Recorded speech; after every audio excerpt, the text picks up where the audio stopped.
नमस्ते विद्यार्थी मित्रांनो, या व्हिडिओमध्ये आपण एक्झरसाइज 26.2 अभ्यासणार आहोत. Question 1. Sachin obtain a loan of ₹6,000 from the bank to purchase a machine. After 3 years, he returned an amount ₹9,240 and free from his loan. What is the rate of simple interest % per annum? आता याच्यामध्ये काय दिलं, सचिनने हे एवढं loan काढलं, म्हणजे झाली प्रिन्सिपल. त्याने किती इयर्स यूज केलं, हे 3 years ही झाली period.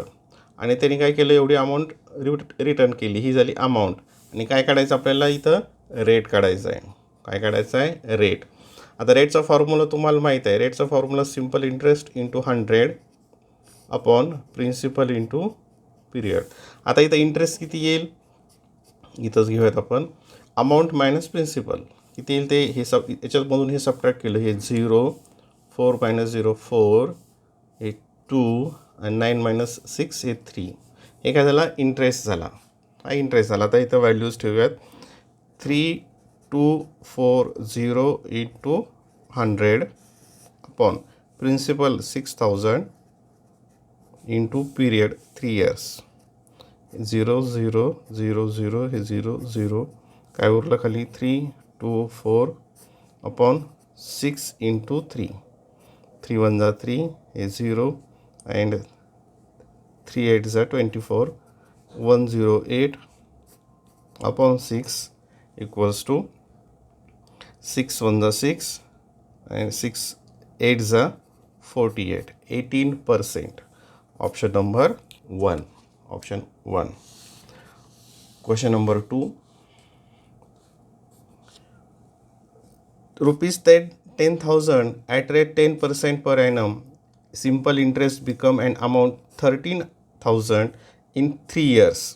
In how many years will be the same principal and the same rate amount to 14,500. आता इथे बघा, यासाठी फॉर्म्युल्याची गरज नाही, हे आपण ट्रिक वापरून सोडू शकतो. बघा, 10,000चे 3 yearsमध्ये किती झाले, 13,000. किती झाले, 13,000. म्हणजेच याचा अर्थ काय, की इन वन इयर किती झाले, 3 yearsमध्ये 13,000, म्हणजे एका वर्षात किती इनक्रीज झाले, 3,000. म्हणजे एक वर्षामध्ये किती झाले, 1,000 रुपीज इन्क्रीज झाले. 2 वर्षामध्ये 2,000, 3 वर्षामध्ये 3, आणि टोटल मी किती झाले ते 13. आपल्याला किती पाहिजे, 14,500. म्हणजे किती इन्क्रीज झाले पाहिजेत, 4,500. किती इन्क्रीज झाले पाहिजेत, 10,000ची किती झाले पाहिजेत, 4,500, म्हणजे 14,000 झाले पाहिजेत, 14,500. म्हणजे किती इन्क्रीज झाले पाहिजे, 4,500. मग 1,000चं जर 1 yearमध्ये 1,000 असेल तर 4,500साठी किती इयर लागतील, तर ते अर्थात 4.5 years. Option number 4. यासाठी काही रेट काढल्यानंतर कॅल्क्युलेशन करणार, एवढं करायचं याच्यामध्ये गरज नाही. Question number 3. A principal doubles in 5 years at a particular rate of simple interest. In how many years will the amount of the same principal at the same rate be 3 times at the principal? अगोदरच्या मागच्या एक्झरसाइजमध्ये अशा आपण सोडवलेलं आहे की suppose हे principal असेल, principal P आहे, principal काय आहे, पी. आणि ते 5 yearsमध्ये किती होतं, 5 yearsमध्ये किती होतं, डबल. 5 yearsमध्ये किती होतं, म्हणजे जर प्रिन्सिपल पी असेल तर 5 yearsमध्ये काय होईल, 2p होईल. आपल्याला किती पाहिजे, 3p. म्हणजे आणखीन परत 5 years लागतील, ते किती होतील, 10 years. 10 yearsमध्ये काय होईल, ते 3p. Option number 1. Option number 1. Question number 5. हा क्वेश्चन बघा. How many years will the simple interest on ₹700 at the rate 12.5% per annum बी 525.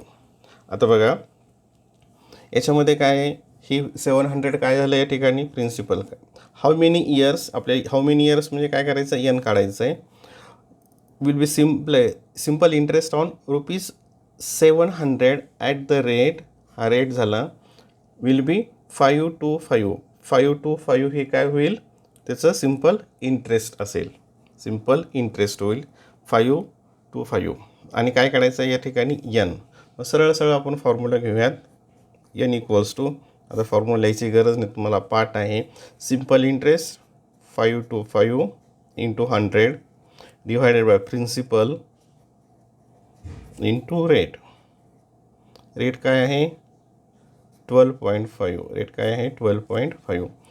0 0 0 0. आता इथं परत पुढे घेऊयात.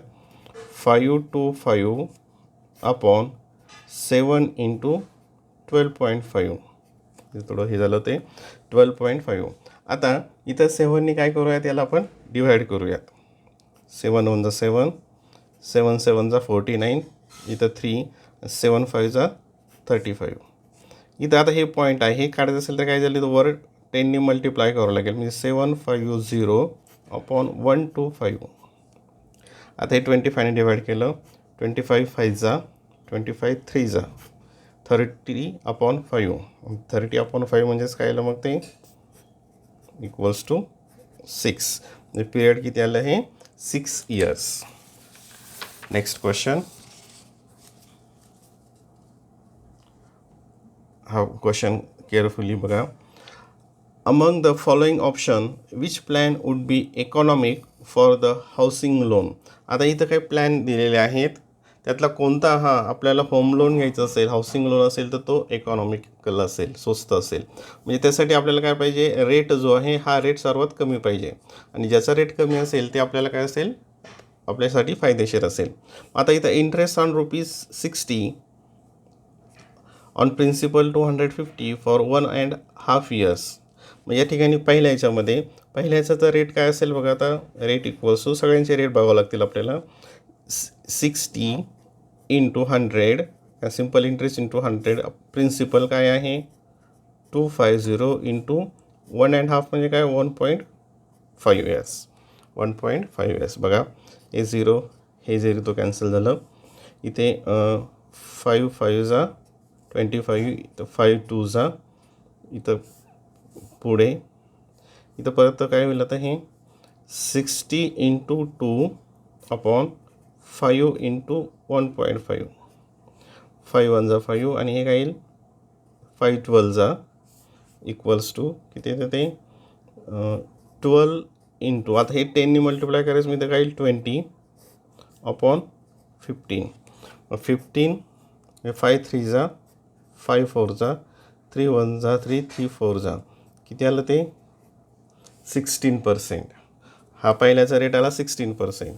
आता सेकंड, हे कॅल्क्युलेशन्स फक्त याच्यामध्ये आहेत. सेकंडमध्ये रेट किती येईल बघा. सेकंड 133,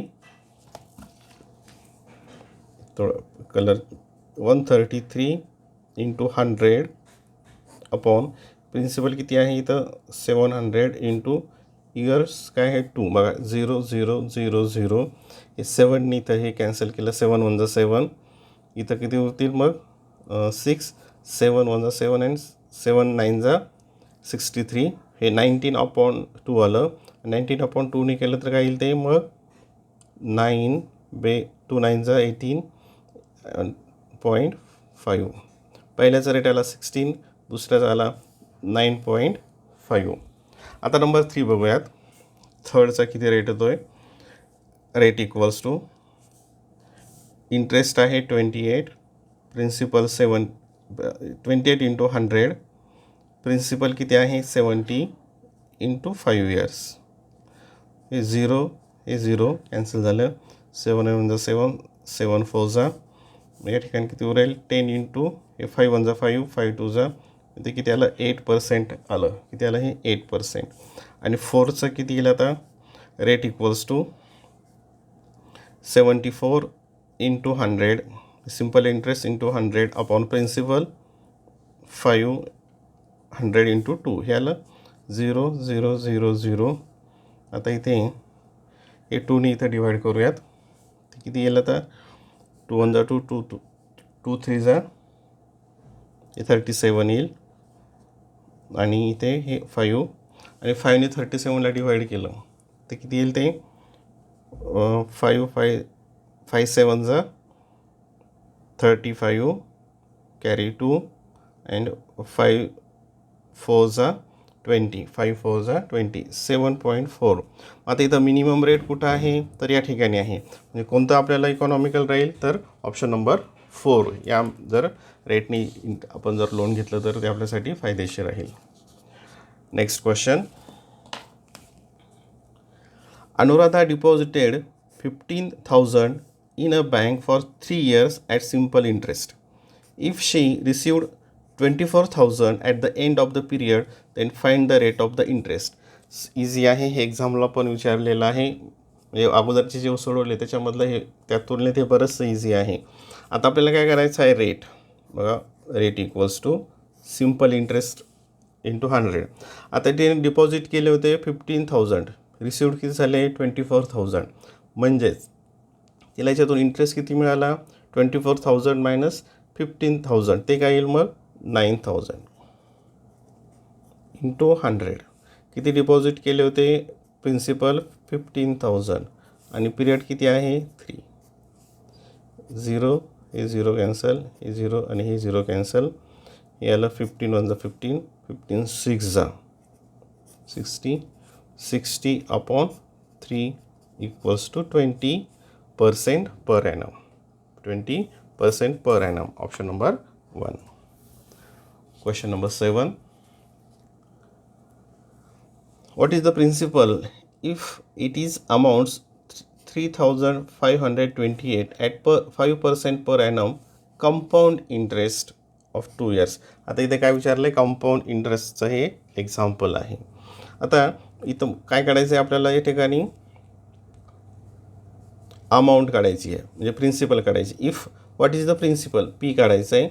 ही अमाऊंट दिलेली आहे, हे रेट दिलेला आहे आणि हे इथं पिरियड दिलेला आहे. आता कंपाऊंड इंटरेस्टचा फॉर्म्युला तुम्हाला माहीत आहे. कोणताही एकदा फॉर्म्युला घेऊयात. A equals to P in bracket 1 plus R upon 100 to the power N. ठीक आहे. आता इथं व्हॅल्यूज टाकूयात. 3528 equals to P in bracket 1 plus 5 upon 10 to the power N. N किती आहे 2 years. आता इथे हे 5 अपॉन 100 हे किती होईल, 5 1 5, 5 2 10, 1 अपॉन 20 आणि हा क्रॉस मल्टिप्लिकेशन केला, हे काय येईल 20 इंटू 20 प्लस 1, म्हणजे काय येईल 21 अपॉन 20. म्हणजे हे जे ब्रॅकेट आहे याचा व्हॅल्यू काय येईल 21 अपॉन 20. म्हटलंच आपण इथं एकदा इथं बघूयात. बघा हे काय 1 अपॉन 5 अपॉन 100, हे कॅन्सल केलं, 5 1 5, इथं आलं किती आलं मग 1 plus 1 upon 20 cross multiplication 20 plus 21, म्हणजे किती येईल 20 प्लस 1 21 अपॉन 20. म्हणजे याचं किती येतं व्हॅल्यू 21 अपॉन 20 आणि हे इकडं डबल मल्टिप्लिकेशनमध्ये आहे. परत एक स्टेप वाढूयात. 3528 equals to P in bracket 21 upon 20 to the power 2. Therefore आता पी इक्वल्स टू काय येईल मग, पी इक्वल्स टू बघा हे इकडं असेल 3528. आता हे काय होईल या ठिकाणी इथे डिवाइड होईल, म्हणजे याच्या मल्टिप्लिकेटिव्ह युनिवर्सनी आपल्याला इथं मल्टिप्लाय करावं. म्हणजे हे 20 इंटू 20 हे वर असेल आणि 21 इंटू 21 हे काय खाली असेल. हे जे आहे इथं डिनॉमिनेटरला जाईल आणि हे इथं वर न्यूमरेटर इक्वल्स टू, आणि हे जर तुम्ही कॅल्क्युलेशन्स केलं तर हे किती येईल मग, याचं कॅल्क्युलेशन किती येतं सर्वांचं 3200, 3200 म्हणजे ऑप्शन नंबर 1. Option number 1. आपण कॅल्क्युलेशनमध्ये वेळ घालवायला नको, तो व्हिडिओ खूप आणखी मोठा होतो. Question number 8. The population of a city increased by 10% every year. Its present population is 3,02,500. What was the population 2 years ago? आता हे सुद्धा कंपाऊंड इंटरेस्टवरच आधारित आहे. आता हे आपण मेथडनी न सोडवता आपण काय करूया, त्या ठिकाणी ऑप्शन्स घेऊयात आणि ऑप्शनने ते सॉल्व करूयात. खूप इझी आहे. आता पहिल्या याच्यामध्ये समजा पहिला आपण हिट घेतलं 2,80,000 असेल, तर याच्यामध्ये काय होईल बघा. आता सुरुवातीला किती आहे पॉप्युलेशन, इतकी आहे. फर्स्ट इयरला काय होईल, याची 10% इन्क्रीज होईल. मग याची 10% किती येते, 28,000. आता हे 10% कसं काढायचं तुम्हाला माहिती आहे. याला 28,000 याच्यात ॲड करूयात. आता सेकंड इयरमध्ये काय होईल, 28,000 आणि हे जे 28,000 आलेले आहेत त्याच्या परत आणखी 10%, ती 2,800 इतकी येईल. म्हणजे आफ्टर 2 इयर्स किती पॉप्युलेशन होईल, 0, 0, 8, 10, 12, कॅरी 1, 10, 12, 13, 3,32,000. म्हणजे हे ऑप्शन तिथे येणार नाही. आपल्याला किती पाहिजे ते 3,02,000. हे आलं 332. ऑप्शन नंबर 2 बघूयात. ऑप्शन नंबर 2 सुरुवातीला किती आहे, 2,48,000. फर्स्ट इयरला 10% इन्क्रीज होते. याचा 10% काय होतो मग, 2,48,00 इंटू 10/100 तो किती येतो, याचा 10% येतो 24,800. सेकंड इयरला काय होईल, 24,800 प्लस हे जे 24,800 आहेत त्याचा आणखी 10%, तो काय येईल मग 2,480. 2,480 हे इकडचं 0 कॅन्सल होत जातं. 0,80 इथं कॅरी आलं 2, हे 8,816 16 प्लस परत इथं 20, इथं 2, 6, 7, 8, 9, 10 आणि इथं 1, 3,00,000 पण हे पण येत नाही ऑप्शन. आता ऑप्शन आपण 75,000 आहेत असं. आता बघा इथे 248ला इथं बघा. आता थोडंसं आपण अंदाज लावूयात. 2,48,000ला किती आलं, 3,00,000 आलं. म्हणजे याच्यापेक्षा थोडीशी मोठी इथं असेल ते सुरुवातीचं, कारण आपल्याला पाहिजे 3,02,000. म्हणजे हे 75,000 इतकं मोठं तर येणारच नाही, इतकं मोठं ते होणार नाही. मग आपण हे बघूयात. जर हे नाही आलं तर मग शेवटी हे बघूयात. समज इनिशियल आहे पॉप्युलेशन 2,50,000. फर्स्ट इयरला 10% इन्क्रीज होईल. म्हणजे ते किती होईल, 10% इन्क्रीजमध्ये याचं इथं 0 कॅन्सल होईल, म्हणजे 25,000. सेकंड इयरला काय होईल, 25,000 राहीलच, प्लस आणखी काय होईल, ह्या 25,000ची परत 10%, 2,500. टोटल किती झाले आता ही, 0, 0, 5, 5 प्लस 10 प्लस 2, 12, कॅरी 1, 6, 7, 8, 9, 10, कॅरी 1, 3, 3,02,500. म्हणजे हे आलं ऑप्शन आपलं 3,02,500. म्हणजे ऑप्शन नंबर काय येईल या ठिकाणी 4. याप्रमाणे सुद्धा आपण हे कॅल्क्युलेशन्स करू शकतो.